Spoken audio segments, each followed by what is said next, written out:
सभी को मेरा प्रणाम। तो एक बात मुझे थोड़ी ध्यान में आई है कि हमारा जो कोर्स है तो उसकी जो स्ट्रेंथ है वो 30 लोगों की है। और उसमें कुछ लोग हिंदी समझते हैं, कुछ लोग मराठी समझते हैं। तो इसलिए हम कुछ हिंदी और कुछ मराठी ऐसा करेंगे। खासकर मराठी वाले लोग जो है वो हिंदी समझ पाते हैं, लेकिन हिंदी वाले लोग मराठी नहीं समझ पाते। तो मेरे पास जो किताब है वो मराठी का है, और मेरा जो व्याख्यान रहेगा वो हिंदी में रहेगा। तो हमने पहले लेक्चर में निसर्गोपचार के पहले लेक्चर में हमने कुछ जानकारी ली थी, वहाँ से हम आज आगे बढ़ते हैं। तो सभी थोड़ा स्ट्रेट बैठ जाएंगे। दोनों हाथों की ध्यान मुद्रा, पहली उंगली और अंगुष्ठ के नोक को जोड़ते हुए बाकी उंगलियां सीधी आपस में सटी हुई ऐसे दोनों हाथों की रखनी है। और दोनों हाथ सहजता से अपनी गोदी में, अपनी घुटने पर, और रीढ़ की हड्डी सीधी, गर्दन सीधी, आंखें बंद, मन सहज रखते हुए हम प्रार्थना करते हैं। अब ये प्रार्थना जो है ये कोई कंपल्शन नहीं है। आप अपने संस्कृति के अनुसार, आप अपनी जो परंपरा है उसके अनुसार भी कर सकते हैं। लेकिन ये जो प्रार्थना है इसमें पहला मंत्र संगठन मंत्र है और दूसरा शांति मंत्र है। तो आप ये भी कर सकते हैं, या फिर अपने परंपरा के अनुसार भी आप ये प्रार्थना कर सकते हैं। तो मैं प्रार्थना का उच्चारण करूंगा, पश्चात आप उच्चारण करें, अनुसरण करें। ओम सहना भवतु, सहनौ भुनक्तु, सह वीर्यं करवावहै, तेजस्विनावधीतमस्तु मा विद्विषावहै। ओम असतो मा सद्गमय, तमसो मा ज्योतिर्गमय, मृत्योर्मा अमृतं गमय। ओम शांति शांति शांति।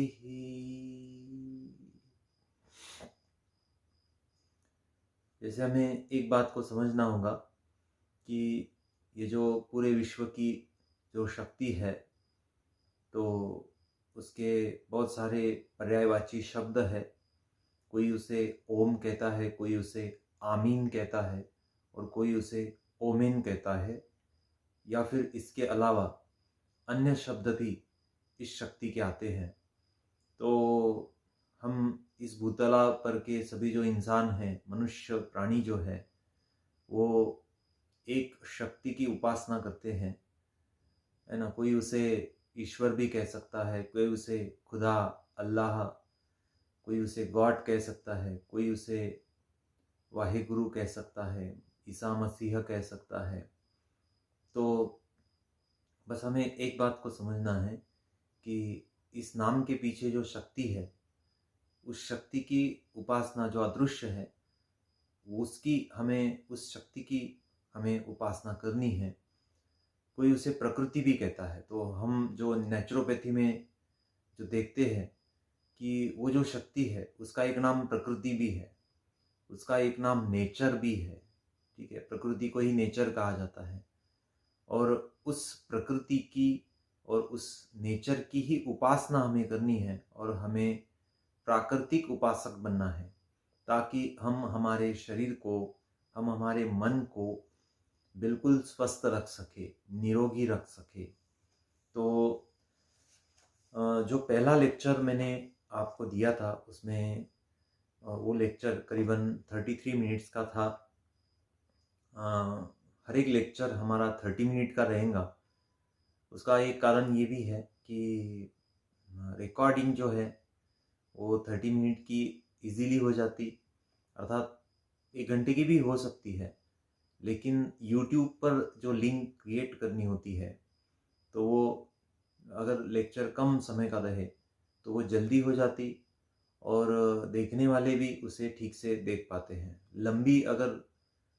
लंबा अगर लेक्चर हो तो फिर उसकी लिंक क्रिएट करना थोड़ा सा कठिन हो जाता है।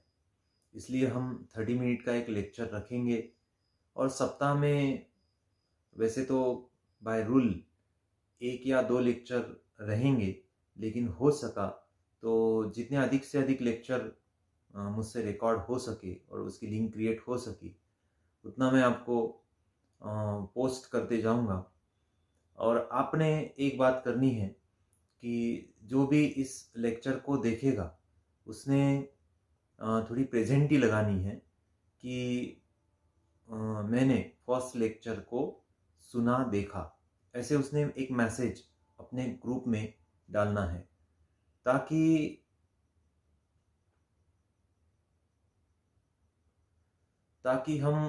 मैं समझ सकूं कि आप थोड़ा रिस्पांस दे रहे हैं। वैसे तो अगर हम गूगल मीट के ऊपर अगर लेक्चर लेंगे तो उसमें मैं प्रेजेंट ही लेता हूँ। बाकी लेक्चर मैं आयुर्वेद कॉलेज में भी लेक्चरर हूँ, तो वहाँ पर जब भी मैं लेक्चर लेता हूँ तो सबसे पहले प्रेजेंट ही लेता हूँ। अब हमारे पास 2 तरीके हैं ज्ञान को आप तक पहुँचाने के। तो पहला तरीका है आप जो YouTube पर मैं लिंक डाल रहा हूँ, तो वो पहला तरीका है। दूसरा तरीका है कि हम सभी एक समय पर बैठे और गूगल मीट ले या फिर जूम पर मीटिंग ले और उससे फिर हम ज्ञान का आदान प्रदान करें। लेकिन यूट्यूब के ऊपर मैंने शुरुआत इसलिए की है क्योंकि गूगल मीट के ऊपर सभी लोग समय दे पाएंगे, एक समय में एक साथ बैठ पाएंगे, ऐसा शायद नहीं हो पाएगा। हमारी स्ट्रेंथ जो है वो 30 लोगों की है, तो एक बैच में 30 लोग रहते हैं, तो हमारी स्ट्रेंथ 30 लोगों की है।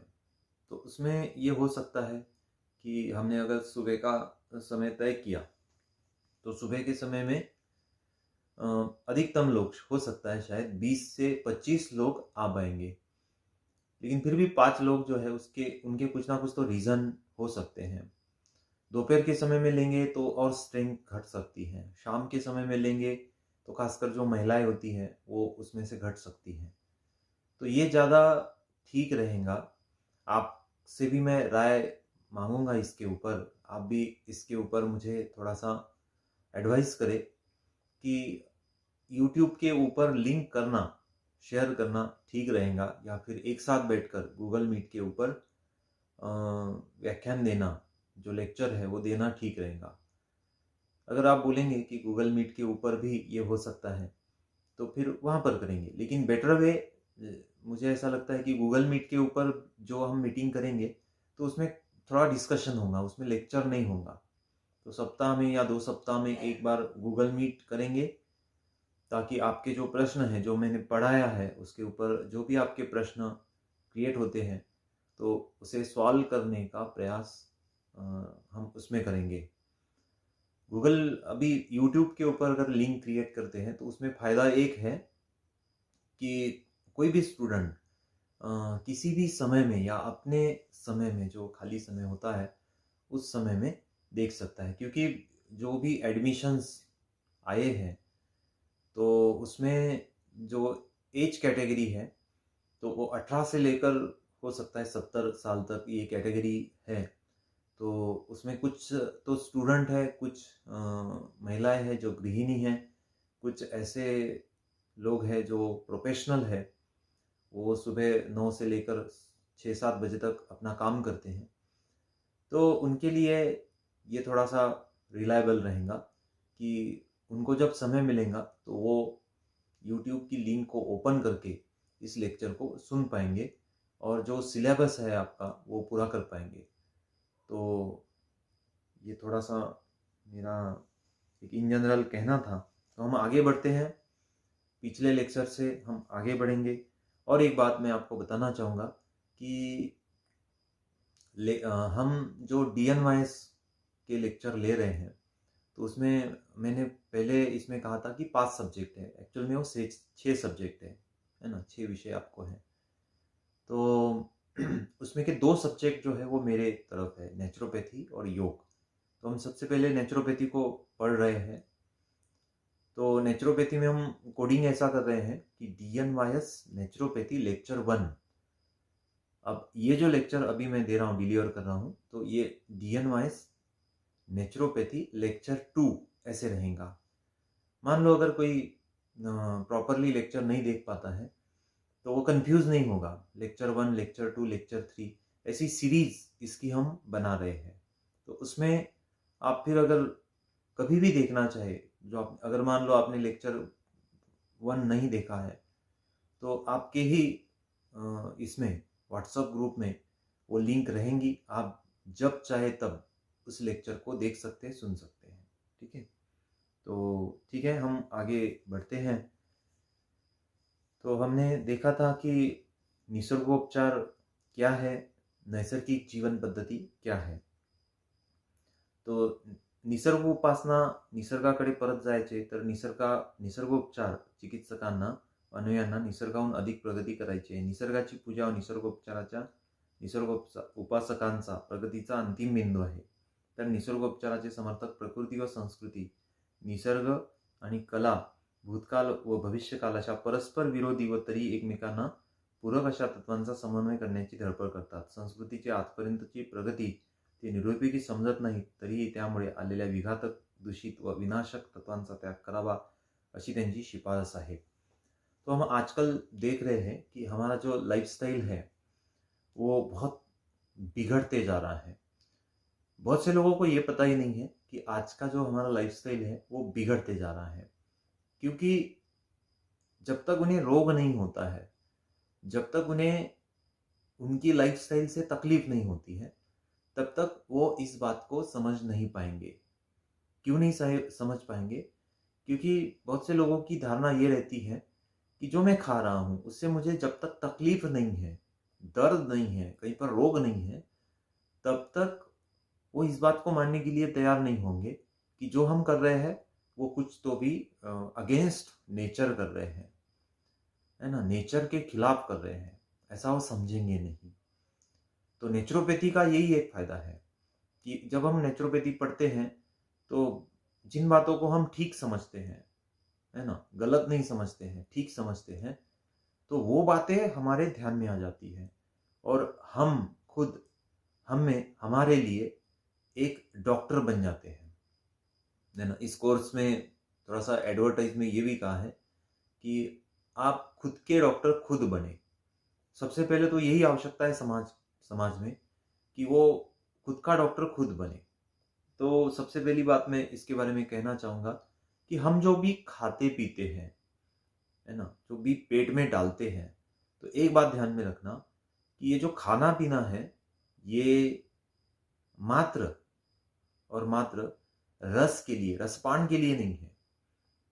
वैसे तो जो हम खाते हैं उसका स्वाद भी अच्छा होना चाहिए, ठीक है, उसकी टेस्ट अच्छी होनी चाहिए, लेकिन खाली टेस्ट को लेकर हमने खाना नहीं चाहिए। खाली हमारी जो पसंद है उसको ध्यान में लेकर हमने भोजन को ग्रहण नहीं करना चाहिए। हमने ये देखना चाहिए कि हमारी आवश्यकता क्या है, हमारे शरीर की क्या आवश्यकता है और हमारे स्वास्थ्य के लिए क्या अच्छा रहेगा। तो ये सबसे ज़्यादा इसके ऊपर गौर करना है, इसके ऊपर थोड़ा फोकस करना है और वैसा ही खाना, वैसा ही भोजन, ऐसा ही अन्न हमें ग्रहण करना चाहिए। अगर आप ऐसा नहीं करेंगे तो क्या होगा, कुछ दिन तक तो ठीक चलेगा। इसका भी एक रीज़न है, जो 10 नेचुरोपैथी के सिद्धांत आते हैं कि हमारी प्रकृति एक महान वैद्य है। आप ऐसा मत समझना कि हम गलत खा रहे हैं और हमें कुछ नहीं हो रहा है। हमें कुछ इसलिए नहीं होता है क्योंकि हमारे प्रकृति की एक सहन क्षमता रहती है, ठीक है, एक रेजिस्टेंस पावर रहता है, हम एक हद तक सहन कर सकते हैं। और दूसरी बात ये होती है कि सहन हम इसलिए करते हैं क्योंकि हमारी प्रकृति जो भी गलत कुछ शरीर में जाता है तो उसे न्यूट्रलाइज कर देती है एक लिमिट तक, और उसके बाद फिर ये प्रकृति जो है ये उस बात को न्यूट्रलाइज नहीं कर पाती और फिर वो बात हमारे लिए रोग का कारण बन जाती है। लेकिन तब तक बहुत देर हो जाती है, कुछ कुछ रोगों में तब तक बहुत देर हो जाती है, क्योंकि बहुत सारे रोग according to modern medical science ऐसे समझे जाते हैं कि इनका कोई इलाज नहीं है, इनका कोई सॉल्यूशन नहीं है, इनका कोई समाधान नहीं है, इनका कोई लाइफ टाइम तक सेटिस्फैक्शन नहीं है, तो ये समझते हैं। और लोग फिर सालों साल दवा खाते रहते हैं, मेडिसिन को इंटेक करते रहते हैं। और सबसे बड़ी बात कि जो मेडिसिन हम इंटेक करते हैं, आप इंटेक करते हैं, तो उस मेडिसिन का साइड इफेक्ट भी होता है। वो पहले 2-3 साल तक नहीं दिखता है, 3 साल के बाद में, किसी को 3 साल के बाद में, किसी को 5 साल के बाद में उसका साइड इफेक्ट दिखना शुरू हो जाता है। और फिर हमें ध्यान में आता है कि हम जो कर रहे हैं उपचार के स्तर पर, वो सही नहीं है, वो गलत है। तो अक्सर ये देखा जाता है समाज में कि लोग 2-3 साल तक, 5 साल तक एलोपैथी बहुत शौक से लेते हैं, बहुत अच्छे से खाते हैं, और फिर जब उनके ध्यान में आता है कि अभी ये बात जो हम कर रहे हैं दवा के स्तर पर, उपचार के स्तर पर, ये ठीक नहीं है, तब जाके फिर वो नेचुरोपैथी की तरफ आते हैं। बहुत कम लोग आते हैं नेचुरोपैथी की तरफ, कुछ लोग योग की तरफ जाते हैं, कुछ लोग, अधिकतम लोग आयुर्वेद की तरफ जाते हैं, और कुछ लोग होम्योपैथी की तरफ भी जाते हैं, जो जिसे हम अल्टरनेटिव थेरेपीज कहते हैं, तो उनकी तरफ जाते हैं।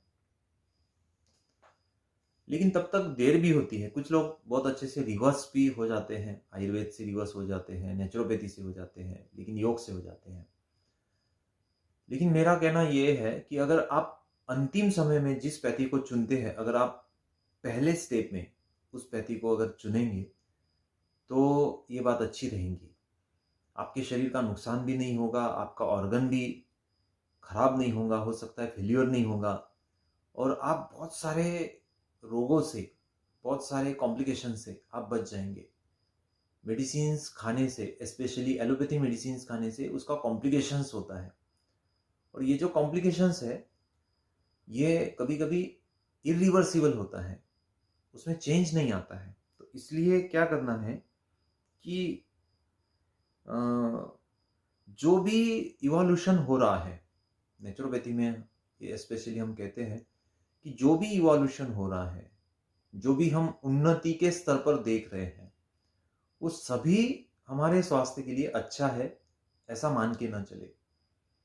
आप क्या करें कि जो भी हम मॉडर्न को एक्सेप्ट कर रहे हैं, आधुनिकता को एक्सेप्ट कर रहे हैं, तो वो हमारे हमारा जो लाइफ है, जो रूटीन लाइफ है, उसके लिए वो बात कितनी ठीक है और कितनी नहीं है, इस बात को समझना बहुत आवश्यक है।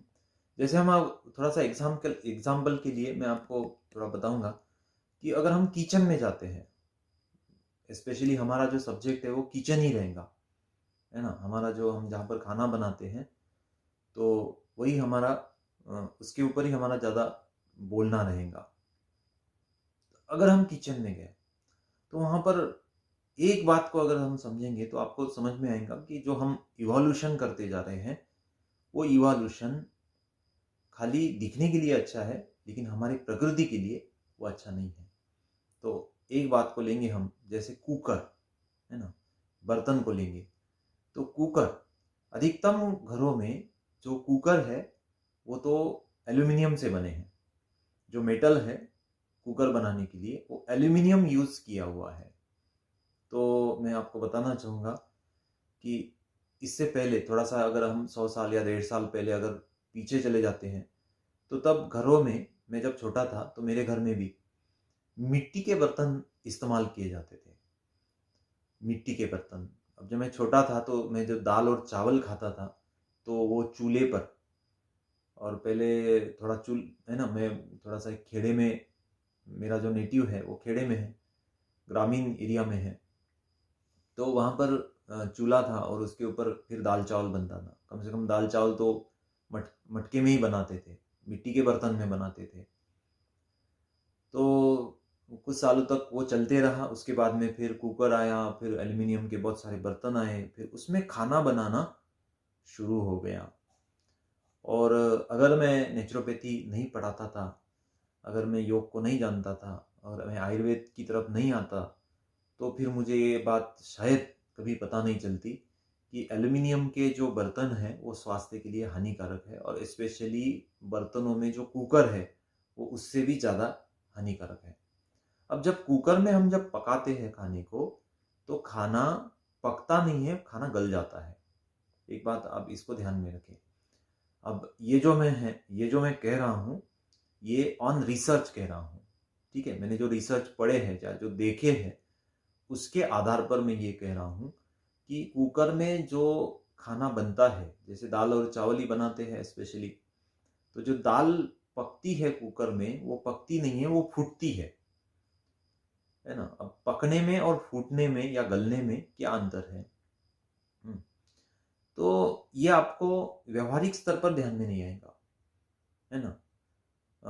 दाल को आप मटके में पकाएंगे, मिट्टी के बर्तन में पकाएंगे और कुकर में पकाएंगे, तो दिखने के लिए वो दाल सेम लगेंगी, लेकिन टेस्ट के लिए वो दाल, उसमें थोड़ा सा चेंजेस आपको, जो थोड़ा सा टेस्ट को समझ पाते हैं, सही टेस्ट को समझ पाते हैं, तो उनके लिए ये बात थोड़ी सी पता चल सकती है।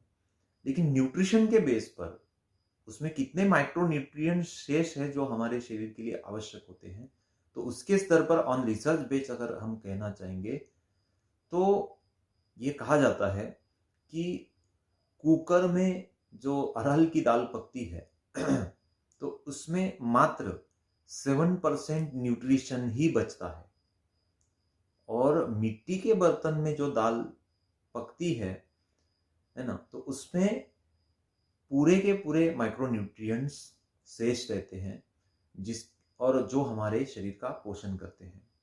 हमारी एक धारणा है कि हम इतना अच्छा खाते हैं, इतना महंगा खाते हैं, और हम फल भी खाते हैं, ड्राई फ्रूट भी खाते हैं, संतुलित आहार का सेवन करते हैं, फिर भी हमारे शरीर में कमजोरी क्यों, हमारे शरीर में रोग क्यों? तो आप खा तो अच्छा रहे हैं, आप खर्चा भी अपने स्वास्थ्य पर बहुत अच्छा कर रहे हैं, लेकिन आप जो खाना बना रहे हैं उसका जो तरीका है वो गलत होने के कारण आप जो एक्सपेक्ट करते हैं आपके स्वास्थ्य के लिए वो आपको मिल नहीं पाता, ठीक है। तो ये बात मैंने थोड़ी सी एग्जाम्पल के स्तर पर, के ऐसे बहुत सारी बातें किचन में हैं, है ना, जो आधुनिक जीवन शैली में हमने ऐड की हुई है, जैसे कुकर है, मिक्सर है ना, फ्रिज है, और बहुत सारी माइक्रोवेव है, तो और तो बहुत सारा कुछ किचन में आ गया है। नॉन स्टिकी जो बर्तन है ना, वो भी बहुत खतरनाक बर्तन है। तो एक एक के ऊपर मैं आगे चलकर कहूँगा, लेकिन एग्जाम्पल के लिए ये कुकर की बात आप ध्यान में रखिए। मैंने जब इस बात को जाना तब से मैं मेरे घर में, मेरे किचन में दाल और चावल के लिए स्पेशली कुकर का इस्तेमाल नहीं करता हूँ। अगर आप चाहे भी कुकर का इस्तेमाल करना तो आप एल्यूमिनियम के कुकर का इस्तेमाल न करें, आप स्टील के कुकर का इस्तेमाल करें। ये बात मैं नहीं कहूँगा कि आप कुकर का इस्तेमाल करें, लेकिन क्या लोगों को कितना भी बताओ, लोग अपना जो चल रहा है उसको छोड़ने के लिए तैयार नहीं रहते, लेकिन फिर भी वहाँ उसमें फिर हमारा कम नुकसान हो, ये हमने देखना चाहिए। इसके लिए मैं फिर बताऊंगा कि आप एल्यूमिनियम के कुकर का इस्तेमाल न करें, स्टील के कुकर का इस्तेमाल करें, ताकि आपके शरीर को जो अन्न से माइक्रोन्यूट्रिएंट्स मिलने चाहिए वो ठीक से मिलेंगे। तो वैसे एल्यूमिनियम के कुकर में भी न्यूट्रिशन लॉस खान पान का होता है, जो डाइट है हमारा जो पकाते हम उसका होता है, लेकिन फिर भी वो कम से कम होता है। एल्यूमिनियम के इसमें ज़्यादा होता है, स्टील के इसमें थोड़ा कम होता है, और मिट्टी के इसमें सबसे कम लॉस माइक्रो न्यूट्रिशन का होता है। तो आप अगर हो सके आप, क्योंकि मैं तो इस्तेमाल करता हूँ मेरे घर में मिट्टी का बर्तन, और बहुत से लोग हैं जिनसे मैं मिला हूँ, बहुत अमीर है ना, फिर भी अपनी जो परंपरा है उसको वो छोड़ने के लिए तैयार नहीं है, तो वो भी मिट्टी का बर्तन ही इस्तेमाल कर रहे हैं। तो हमें ये ध्यान में रखना चाहिए कि खाना हमें फास्ट नहीं बनाना है, ठीक है। अगर फास्ट बनाएंगे तो आपका एजिंग भी बढ़ेगा, एजिंग का, है ना, जैसे कि बाल अब पक जाते हैं, मेरे भी पक गए हैं बाल, है ना, दाढ़ी के पक गए हैं, सर के पक गए हैं, बाल सफ़ेद हो गए हैं। तो मुझे पता नहीं था, जो बीते 20 साल है, 20-25 साल जो बीते हैं, मैंने 15-17 साल तक मैंने हो सकता है घर में खाना खाया। उसके बाद में तो फिर मेस के ऊपर ही, है ना। 18 साल के बाद में जैसे 11th-12th में मैं अकोला, मेरा 11th-12th जो है वो अकोला में हुआ। उसके बाद फिर जो ग्रेजुएशन है, डॉक्टरी का जो मैंने पढ़ाई की है, वो फिर अमरावती में हुई। उसके बाद में मैं फिर पूना गया। तब तो इस बात की तरफ ध्यान ही नहीं था कि स्वास्थ्य के लिए क्या करना चाहिए। स्टूडेंट लाइफ में कोई इसके बारे में सोचता भी नहीं है कि स्वास्थ्य के लिए क्या करना चाहिए। उल्टा हम वो बातें करते हैं जिससे हमारा स्वास्थ्य बिगड़ता है। तो मेरे बारे में भी वैसे ही हुआ। फिर ये जो 15-20 साल जो एजुकेशन के रहते हैं, उसमें सबसे ज़्यादा प्रकृति का नाश होता है। उसमें सबसे ज़्यादा हम खुद को अनस्टेबल कर देते हैं। हम जो 35 या 40 तक आते आते जो बीमार पड़ जाते हैं, उसका कारण यही रहता है कि 18 आयु जो होती है हमारी, आयु 18 से लेकर आयु के 28 साल तक या 30 साल तक हम जो करते हैं, उसका जो परिणाम है, वो परिणाम हमें आयु के 35 या 40 के बाद में देखने को मिलता है। इसलिए मेरे गुरु भी मुझे कहते थे कि जो प्रकृति की वाट है ना, जो प्रकृति को हम डिस्टर्ब करते हैं, सबसे ज्यादा जो केयर करना चाहिए प्रकृति को 18 साल से लेकर 35 साल तक करना चाहिए। लेकिन 18 साल से लेकर 35 साल तक जो प्रकृति की वाट लगाई जाती है ना, वो कहीं पर भी नहीं लगाई जाती है। क्योंकि पहला जो 18 साल के पहले का जो लाइफ होता है, बचपन जो होता है, उसमें हम वही खाते हैं जो हमारे घर में बनता है। क्योंकि हम घर से बाहर ज़्यादा निकलते नहीं हैं, है ना, इंडिविजुअल लाइफ नहीं जीते हैं, कहीं पर दूर नहीं जाते हैं, घर में ही रहते हैं। तो कम से कम एक 50-60% तो भी हमारा खाना ठीक ठीक होता है। अगर थोड़ा सा और सूक्ष्मता से इस बात पर अगर देखा जाए तो उस लाइफ में भी बहुत कुछ गलत बच्चे खाते हैं।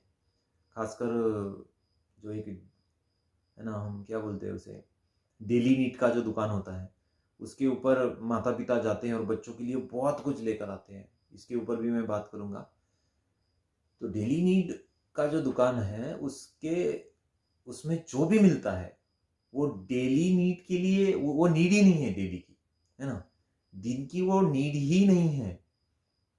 नेचुरोपैथी को जो फॉलो करते हैं वो लोग, जैसे कि डब्बे में जो भी खाना बन के आता है ना, आर्टिफिशियली, जिसमें प्रिजर्वेटिव रहते हैं, उसको चॉइस ही नहीं करते।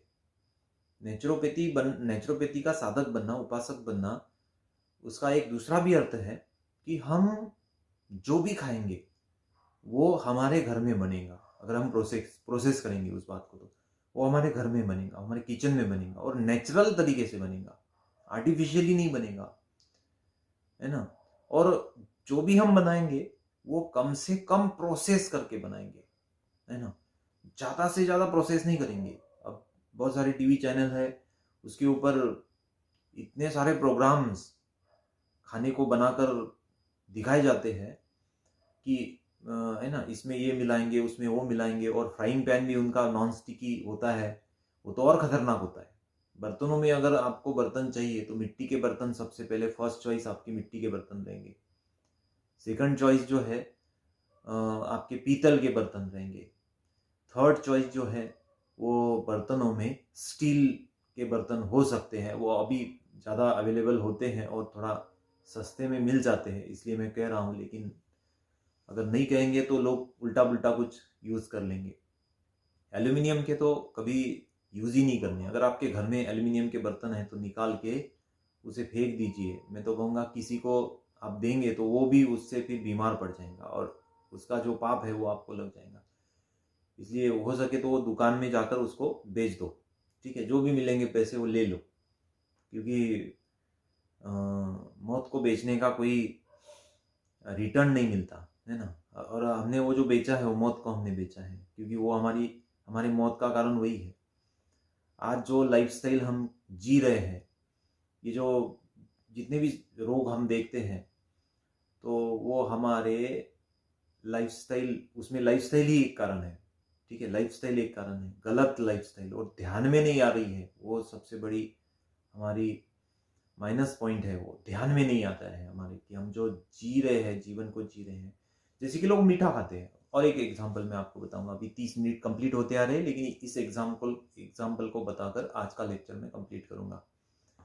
जैसे कि हम मीठा खाते हैं, तो हम क्या खाते हैं मीठे में, है ना, शक्कर खाते हैं। हम चाय पीते हैं, चाय किससे बनती है, शक्कर, फिर जो भी डस्ट है ना, डस्ट यानी जैसे कि चाय की पत्ती है, दूध है, पानी है, और उसको पकाने के लिए गैस है। तो इससे चाय बनती है। उसमें हम जो शक्कर इस्तेमाल करते हैं, नेचुरोपैथी वाले अगर इसमें होंगे जुड़े हुए, तो आप ये बात पहले से जानते होंगे कि शक्कर में 23 केमिकल्स रहते हैं। 23 प्रकार के केमिकल रहते हैं। और उसमें पहला केमिकल जो है वो है सल्फर गंधक, जो कि हमारे हड्डियों को कमजोर करता है, हमारे बोन्स को डिमिनरलाइज कर देता है ना। और वो हड्डियां जो है हमारी कमजोर हो जाती है, जिसके कारण हमें आर्थराइटिस होता है। फिर थोड़ा भी हम कहीं पर एक्सीडेंट हो जाता है, गिर जाते हैं, है ना, तो उससे हमें फ्रैक्चर हो जाते हैं। तो शक्कर जो है ये बहुत बुरा इन्वेंशन है। जब से दुनिया में शक्कर आई, तभी ये बात तय हो गई थी कि भारत शक्कर, लोग, मुझे ऐसा लगता है कि 1975 से शुगर का इस्तेमाल थोड़ा सा शुरू हो गया था। 1980 और 1985 तक शुगर का इस्तेमाल बहुत ज़्यादा बढ़ गया था, है ना, और अभी तो बहुत अधिक बढ़ गया है। लोग ऐसी रोज शक्कर खाते हैं। आप जो खाते हैं, एक बार सोचो कि वो खाना जीवन के लिए आवश्यक भी है या नहीं। अगर मैं इस खाने को त्याग दूं तो क्या मैं मर जाऊंगा, ये आप सोचो। अगर इस बारे में अगर आप सोचेंगे तो आप सही मायने में निसर्गोपचार के उपासक बन सकेंगे। ठीक है, तो ऐसी बहुत सारी बातें हैं। ये किचन के ऊपर तो मैं इतना डिस्कस करने वाला हूं, और आपके भी सुन के रोंगटे खड़े हो जाएंगे। आपको सुन के आश्चर्य लगेगा कि हम आज तक क्या मूर्खता करते थे, है ना। माफ करना, मुझे शब्द में थोड़ा कठोर इस्तेमाल कर रहा हूं, लेकिन ये मूर्खता है। जितना भी हम ये समझते हैं कि हमने बहुत टेस्टी बनाया है, बहुत, है ना, बहुत हेल्दी बनाया है ना, और ऊपर से और एक मूर्खता करते हैं कि टेस्टी तो है, लेकिन वो हेल्दी है कि नहीं, इसकी परिभाषा कैसे तय करते हैं, मैंने बनाया ना इसलिए वो हेल्दी होगा। अरे भाई, अगर हेल्दी है कि नहीं है, इसके लिए आपको शास्त्र का आधार लेना पड़ेगा, साइंस का आधार लेना पड़ेगा, तब जाके ये बात तय होंगी